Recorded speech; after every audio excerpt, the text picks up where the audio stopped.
Hello viewers, आज हम देखो एक्सरसाइज 16.1 करेंगे। इससे पहले मैंने अपनी लास्ट वीडियोस में आपको हिस्टोग्राम और बार ग्राफ के बारे में डिफरेंस बताया था कि बार ग्राफ और हिस्टोग्राम में क्या अंतर है।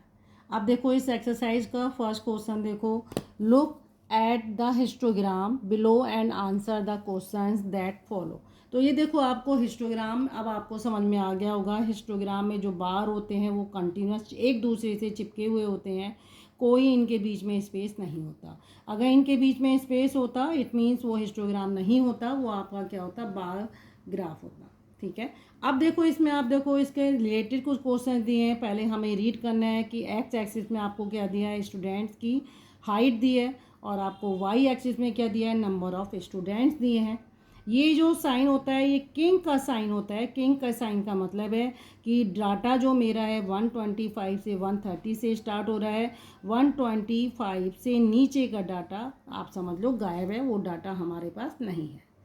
फर्स्ट क्वेश्चन देखो, इसका फर्स्ट पार्ट भी कह सकते हैं, how many students have height more than और इक्वल टू। ठीक है, क्या कह रहे हैं, कितने स्टूडेंट्स हैं जिनकी हाइट 135 या 135 से। आप फर्स्ट पार्ट देखो इसका, कितने स्टूडेंट्स हैं जिनकी हाइट जो है 135 के बराबर है या इससे ज़्यादा है। तो ये साइन होता है मोर देन का, और इक्वल साइन या तो 135 है या इससे ज़्यादा है। लेकिन वो आगे भी कह रहे हैं बट लेस देन 150, यानी आपको 150 सेंटीमीटर से कम, यानी ये डाटा आपको यहाँ बीच का चाहिए कि कितने स्टूडेंट्स इस कैटेगरी में आते हैं। तो आप सबसे पहले देखो अपना हिस्टोग्राम देखो, इसमें देखो 135 आपका यहाँ पे है, तो 135 से लेके 150 ये है, यानी यहाँ से यहाँ तक 1 2 3 तीन बार ही मेरे पास आ रहे हैं, क्योंकि 150 से ज़्यादा का डाटा मुझे नहीं चाहिए, 150 से नीचे चाहिए। तो नंबर ऑफ़ स्टूडेंट्स आप निकाल दोगे, नंबर ऑफ स्टूडेंट। तो पहले तो आप देखो 135 से 140 के बीच का देखोगे, वो कितना है, 14 है। देन 140 से 45 के बीच का देखोगे, वो आपका कितना है, 18 है। देन इसके बाद नेक्स्ट है आपका, वो आपका है 10। आप इनको टोटल कर देंगे तो 4 और 8 आपका 12 हो गया, 1 कैरी ओवर, 2 3 एंड 4। 42 स्टूडेंट्स हैं जिनकी हाइट 135 या इससे ज़्यादा है, लेकिन 150 से कम है। ओके, अब इसी का देखो आप सेकेंड पार्ट देखो, which class interval has the least number of student. आपसे क्या कह रहा है कि ऐसा क्लास इंटरवल कौन सा है जिसके पास सबसे कम स्टूडेंट्स हैं। तो यहाँ देखो लीस्ट नंबर ऑफ स्टूडेंट्स कौन से क्लास इंटरवल में है, जिसका बार आपको थोड़ा सा उसकी हाइट आपको कम दिखाई दे। ये बार की हाइट ज़्यादा है, यानी इस क्लास इंटरवल में सबसे ज़्यादा स्टूडेंट्स हैं। इस सबसे कम आपको जो हाइट का दिखा, यानी पहाड़ जिसे आप बोलते हो, सबसे छोटा पहाड़ ये वाला है, यहाँ नंबर ऑफ स्टूडेंट जो हैं आपके कम है।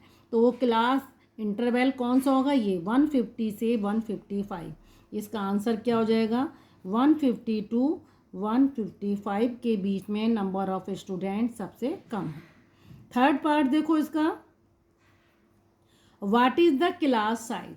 अब देखो आपसे क्लास साइज के बारे में पूछा जाता है, तो क्लास साइज देखो जनरली क्या करते हैं, आप क्लास इंटरवल को देखो, क्लास साइज। तो क्लास साइज आप कैसे निकालते हो, क्लास इंटरवल देखो 125 से 130 है, आप इनके बीच का जो इंटरवल है आप 130 माइनस 125 कर दो, तो ये आपका आ जाएगा क्लास साइज। ठीक है, देन क्वेश्चन नंबर इसी का फोर्थ पार्ट देखो, how many students have height less than 140। कितने स्टूडेंट्स हैं जिनकी हाइट 140 सेंटीमीटर से कम है। तो 140 यहाँ है, 140 से नीचे चले जाइए आप, तो 1 2 3 तीन जो आपके बार हैं, या आप पहाड़ भी बोल सकते हैं, पहाड़ की तरह ये दिखाई दे रहे हैं, तीन बार हैं जो 140 से कम है। तो एक आपका आ जाएगा 14, देन इससे नीचे आपका आ जाएगा 8 आ जाएगा, और इसके नीचे आपका आ जाएगा 6। तो आप इनको टोटल कर देंगे। ठीक है, तो ये 140 से आपके क्या हो जाएंगे, लेस देन हो जाएंगे। तो ये आज क्या आ जाएगा 14, और ये आपका आ गया 6 20 हो गया और ये आ गया आपका 28। तो 28 स्टूडेंट्स आपके, ठीक है। तो ये आपका आ गया 28 स्टूडेंट्स जिनकी हाइट 140 सेंटीमीटर से कम है। ओके।